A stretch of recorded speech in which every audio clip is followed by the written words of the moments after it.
Episode 7 orphanage युवान का कमरा। इस वक्त ध्रुव बेड पर पेट के बल लेटा हुआ था। वो शर्टलेस था। उसके पास युवान बैठा हुआ था जिसके कमर पर मसाज कर रहा था। ध्रुव को थोड़ी राहत महसूस हो रही थी अपने दर्द में। कुछ ही पलों में वो नींद की आगोश में चला गया। युवान ध्रुव के सो जाने के बाद उठकर कमरे से बाहर निकल गया।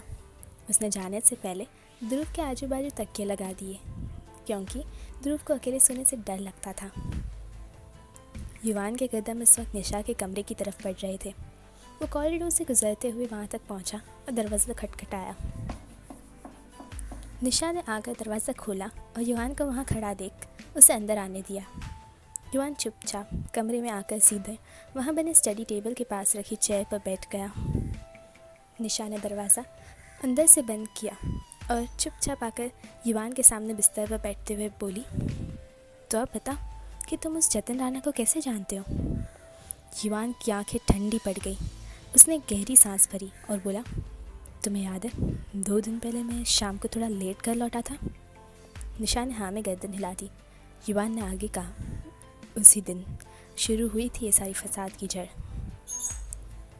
फ्लैशबैक 2 दिन पहले RK यूनिवर्सिटी। ये युवान और ध्रुव का कॉलेज है।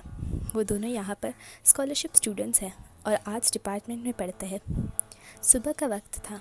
युवान और ध्रुव रोज़ की तरह साथ में बाइक पर कैंपस में एंट्री लिए।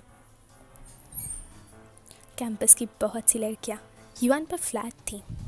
युवान पूरे कैंपस में हैंडसम हंग की लिस्ट में फर्स्ट रैंक पर था और ध्रुव सेकेंड।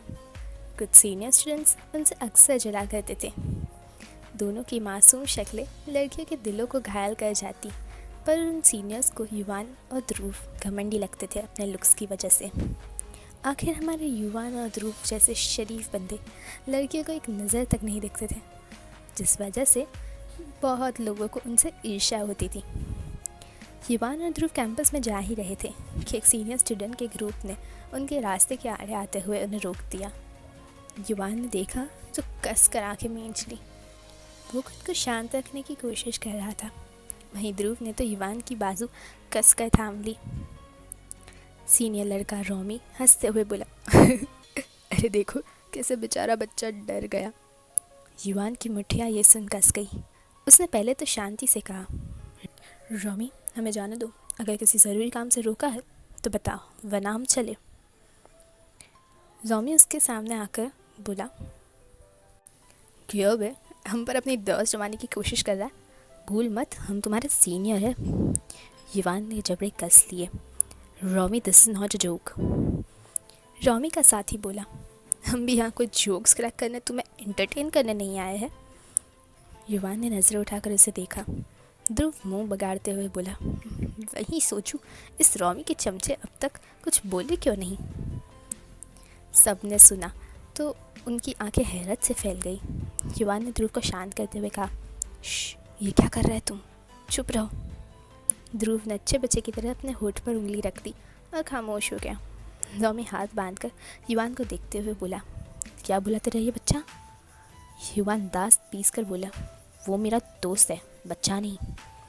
रोमी ध्रुव की तरफ उंगली दिखाकर पॉइंट करते हुए बोला, पर इस लड़के को देखकर तो लगता है अभी अभी बेचारा दुनिया देख रहा है, शायद स्कूल नहीं गया कभी है, या फिर दिमाग से। वो इतना ही बोल पाया था कि एकदम से उसकी चीख निकल गई। एक चटक की आवाज़ पर गूंजी।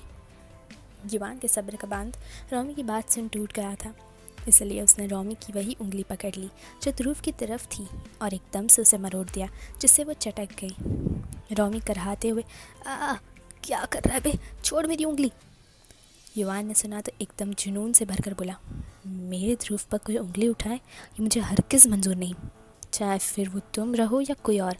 मैं अपने ध्रुव को चोट पहुंचाने वाले शख्स को रास्ते के आड़े आऊँगा, वो कभी भी मेरे ध्रुव को नहीं छुपाएंगे। सब हैरानी से ये देख रहे थे। वहीं ध्रुव की पलकें भीग गई थी युवान की बातें सुनकर। वह अच्छे से जानता था कि युवान उसके लिए कितना केयरिंग और पॉसेसिव है, पर शो बहुत कम करता है। पर कोई उस पर उंगली उठा ले तो उसका शांत और भी उफान ले आता है। ध्रुव ने युवान के कंधे पर हाथ रखते हुए कहा, युवान चलो यहाँ से, छोड़ो इन सबको। युवान ने उसे सुना और रोमी की उंगली छोड़ दी। उसने बिना वक्त ज़ाया किए ध्रुव का हाथ पकड़ा और वहाँ से सीधा क्लास की तरफ बढ़ गया। वो चाहता तो रॉमी को अच्छा सा खासा सबक सिखा सकता था। वो अकेले इन सब पर भारी था, पर ध्रुव के लिए उसके चलने का कहना एक वजह था जो युवान ने उन्हें बख्श दिया। युवान अपने ध्रुव की कभी कोई बात नहीं टालता था। रॉमी अपनी उंगली पकड़कर गुस्से से युवान और ध्रुव को देख रहा था। उसने जबड़े कसते हुए कहा, इस युवान को तो मैं छोड़ूंगा नहीं। करीब 2 घंटे बाद युवान और ध्रुव इस वक्त क्लास में थे। युवान अब तक में नॉर्मल हो चुका था और ध्रुव के साथ हंसता खिलखिलाता नजर आ रहा था। ध्रुव ने युवान को गुदगुदी करते हुए कहा, क्या युवान, तुम्हें गुदगुदी नहीं होती है? युवान हंसते हुए बेंच पर लोटपोट होकर बोला, ध्रुव छोड़ दो ना यार। ध्रुव भी कौन सा कम था, वो भी उसको ऑलमोस्ट ऊपर आकर उसे परेशान कर रहा था। इस वक्त क्लास में सभी बिजी थे अपने बातचीत करने में, पर ध्रुव और युवान को देखकर सबका ध्यान उधर चला गया। सब उनकी मस्ती देख हंसने और मुस्कुराने लगे।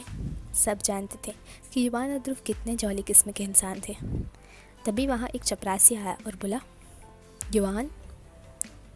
अपना नाम सुनकर युवान सीधा हो गया और चपरासी से बोला, जी अंकल। चपरासी ने उसे देखते हुए कहा, तुम्हें डीन सर ने बुलाया अपने कैबिन में।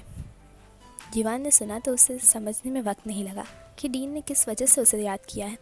दरअसल रॉमी डीन का ही भांजा था और सुबह हुई हरकतों से डीन उसे बख्श दे, ये कैसे पॉसिबल है?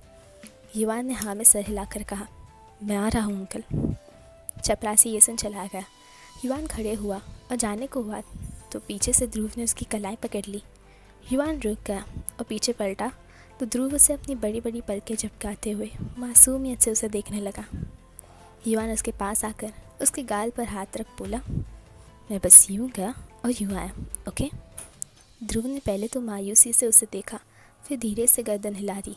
युवान उसके हाथ को अपने कलाई से छिड़ाकर क्लास से बाहर निकल गया।